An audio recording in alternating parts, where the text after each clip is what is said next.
Hi, this is Brian. Welcome back to another Optimize Plus One.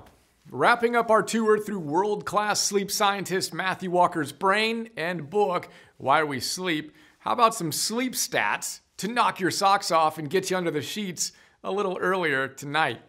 Get this, Matthew says, I quote, "When communicating science to the general public in lectures or writing, I'm always wary of bombarding an audience with never-ending mortality and morbidity statistics, lest they themselves lose the will to live in front of me." He says, it is hard not to do so with such compelling masses of studies in the field of sleep deprivation. Often, however, a single astonishing result is all the people need to apprehend the point. For cardiovascular health, I believe that finding comes from a global experiment in which 1.5 billion people are forced to reduce their sleep by 1 hour or less for a single night each year. It is very likely that you have been part of this experiment, otherwise known as daylight savings time. He continues by saying, in the Northern Hemisphere, the switch to daylight savings time in March results in most people losing an hour of sleep opportunity. Should you tabulate millions of daily hospital records, as researchers have done, you discover that this seemingly trivial sleep reduction comes with a frightening spike in heart attacks the following day. Impressively, it works both ways.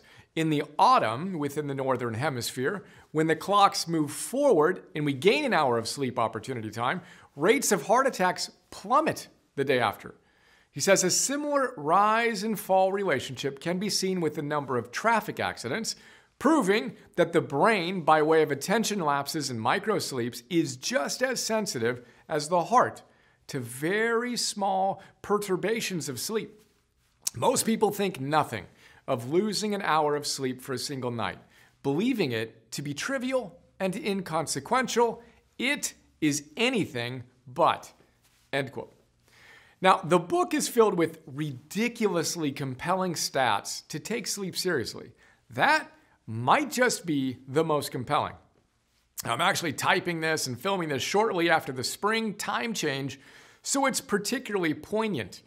Think about it for a moment. Heart attacks and traffic accidents spike the day after we spring forward and make a similar decline when we fall back and get a bonus hour of sleep. That hour of sleep you might be losing, wasting time on late night smartphone use, it matters a lot more than you may think. That's today's plus one. How about an extra hour of sleep tonight?